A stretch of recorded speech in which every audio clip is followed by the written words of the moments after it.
Λοιπόν, αυτή η ταινία έγινε το 2000, άρχισε μάλλον να γίνεται το 2009 και τελείωσε το 2011. Κράτησε 3 χρόνια γιατί είχε από πίσω της πολύ μεγάλη έρευνα και έρευνα όχι μόνο σε επίπεδο αρχαιακού υλικού αλλά και σε επίπεδο ανθρώπων. Έπρεπε να συναντήσω ανθρώπους, έπρεπε να τους πείσω να ανοίξουν μια σελίδα της ζωής τους που άλλοι την είχαν κλείσει, άλλοι δεν ήθελαν να τη θυμούνται, άλλοι αισθανόντουσαν μεγάλο πόνο κάθε φορά που την άνοιγαν και αυτό προϋπόθεται πολλά ταξίδια, πολλή αλληλογραφία και πολύ πειθό. Έπρεπε να τους πείσεις τους άλλους ότι θα μεταχειριστείς τον πόνο τους με διακριτικότητα και σεμνότητα, όπως ακριβώς αρμόζει στους ανθρώπους που χάνονται. Το αποτέλεσμα, εγώ προσωπικά είμαι πάρα πολύ ικανοποιημένος, διότι κατάφερα και ξεπέρασα τις αναστολές πολλών ανθρώπων που στην αρχή δεν ήθελαν να δώσουν συνέντευξη και όχι μόνο μου έδωσαν συνέντευξη, αλλά μου έδωσαν και πολύ υλικό, προσωπικό υλικό. Και αποτυπώνει αυτή η ταινία, αυτό το ντοκιμαντέρ, αυτό που βλέπουμε σκόρπια στις ειδήσεις, περνάει εφευγαλέα από το μυαλό μας και από το υποσυνείδητό μας, αποτυπώνει την τραγωδία του πολέμου και τη θέση των δημοσιογράφων σε αυτόν τον πόλεμο. Που η θέση των δημοσιογράφων δεν πρέπει να είναι με τη μία ή με την άλλη πλευρά, αλλά όσο το δυνατόν γίνεται μια αντικειμενική καταγραφή των γεγονότων, έτσι ώστε να μπορεί μετά ο θεατής να δημιουργεί τις δικές του σκέψεις και να οδηγείται στα δικά του συμπεράσματα. Θα ήθελα να πω κάτι που θα το θεωρούσα παράληψη σε μια συνέντευξη να μην υποθεί. Αυτό το ντοκιμαντέρ ευτύχησε να γίνει γιατί μία σειρά από άνθρωποι το πίστεψαν και συνέβαλαν στο να γίνει. Ο Χρήστος ο Κωνσταντακόπουλος, ο Κώστας ο Λαμπρόπουλος, ο Διονύσιος Αμιώτης, ο Μάνος ο Κρυεζίας. Όλοι αυτοί το πίστεψαν το ντοκιμαντέρ. Γιατί, ξέρετε, σε αυτά τα ντοκιμαντέρ δεν είναι... βάζεις την ψυχή σου, οι παραγωγοί βάζουν και τα χρήματά τους, αλλά ξέρουν ότι τα χρήματά τους δεν πρόκειται να τα πάρουν πίσω ποτέ. Επομένως, τα βάζουν τα χρήματά τους με την ψυχή τους. Και πραγματικά θεωρώ ότι αν δεν είχαν συμπέσει στο δρόμο μου αυτοί οι 4 καλοί φίλοι, δεν θα το είχαμε καταφέρει να το κάνουμε το ντοκιμαντέρ. Δυστυχώς έχει αρχίσει από τώρα να αποκτά τη διάσταση ενός ντοκουμέντου. Και το λέω αυτό γιατί δυστυχώς 2 συνάδελφοι που πήραν μέρος στη δημιουργία αυτού του ντοκιμαντέρ, ο Άντονι Σαντίτ, Αμερικανός δημοσιογράφος, βραβευμένος 2 φορές με βραβείο Πούλιτζερ, και η Μίκα Γιαμαμότο, Ιαπωνέζα δημοσιογράφος, οι οποίοι έχουν συμβάλει στη δημιουργία του ντοκιμαντέρ με τις συνεντεύξεις τους, με τις ιδέες τους.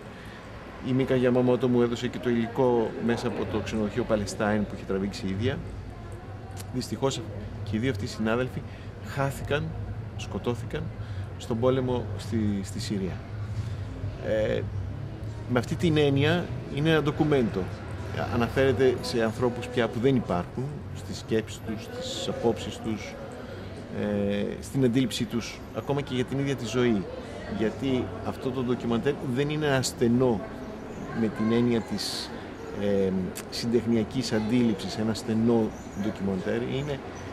Αποτυπώνει πολλές σκέψεις για την ίδια τη ζωή, για την αξία της ζωής, για τον πόλεμο, για τις φρικαλαιότητες του πολέμου. Κάνοντας ένα απολογισμό αυτό το ντοκιμαντέρ, είμαι ικανοποιημένος από το γεγονός ότι το έκανα, ότι κατάφερα να το κάνω, γιατί μέχρι τώρα δεν έχουν γίνει σε αυτή τη διάσταση τέτοιου είδους ντοκιμαντέρ, όχι μόνο στην Ελλάδα δεν έχει γίνει κανένα, αλλά και διεθνώς. Είναι πολύ λίγα τα ντοκιμαντέρ που έχουν γίνει σε σχέση με τους δημοσιογράφους και είναι περιπτωσιακά. Αναφέρονται είτε σε έναν δημοσιογράφο, στη ζωή ενός δημοσιογράφου, είτε σε μια ομάδα δημοσιογράφων. Έτσι όπως το έχω αντιληφθεί και έτσι όπως το έχω προσεγγίσει, μέχρι στιγμής δεν έχει γίνει και σε διεθνές επίπεδο δεν έχει γίνει κάτι τέτοιο. Χάρηκα πάρα πολύ που ξεκίνησε το Πανόραμα. Θεωρώ ότι μπορεί να αποτελέσει τη συνέχεια του ωραίου φεστιβάλ που είχε γίνει πριν από καμιά δεκαετία χρόνια. Και θεωρώ ότι τέτοιες προσπάθειες πρέπει να γίνονται. Πρέπει να γίνονται γιατί το ντοκιμαντέρ χρειάζεται, το ελληνικό ντοκιμαντέρ που το παλεύει και στέκεται στα πόδια του παρά την οικονομική κρίση, χρειάζεται να βρίσκει θεατές. Και χρειάζεται να βρίσκει θεατές όχι μόνο στην Αθήνα, αλλά σε όλες τις περιφερειακές πόλεις. Αυτό είναι το ένα το βασικό. Το δεύτερο βασικό που μου αρέσει πάρα πολύ σε αυτή την προσπάθεια που έχει ξεκινήσει με το Πανόραμα είναι ότι συνενώνονται 4 φορείς με τη συμμετοχή του Δήμου και σταματούν πια οι σκόρπιες προσπάθειες ή γίνονται παράλληλα οι σκόρπιες προσπάθειες και υπάρχει μία που γίνεται ενιαία. Αυτό το θεωρώ πάρα πολύ σημαντικό και το θεωρώ σαν, αν θέλετε, και σαν έναν οδηγό για προσπάθειες που θα πρέπει να γίνουν και σε άλλες πόλεις της χώρας μας. Τώρα, για την Καλαμάτα, εγώ πρέπει να σας πω ότι εμένα μου αρέσει να ξεκινάω από τη μία άκρη της πόλης με τα πόδια και να πηγαίνω στην παραλία και να κάνω το ίδιο πίσω.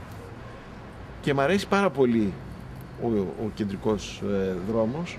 Μ' αρέσει επίσης το ότι υπάρχουν ακόμα μερικά παλιά σπίτια που διατηρούνται. Με θλίβει όμως το γεγονός ότι υπάρχουν και πολλές πανύψηλες πολυκατοικίες και που φαντάζομαι ότι πριν από 30 και 40 χρόνια θα υπήρχαν πανέμορφα σπίτια.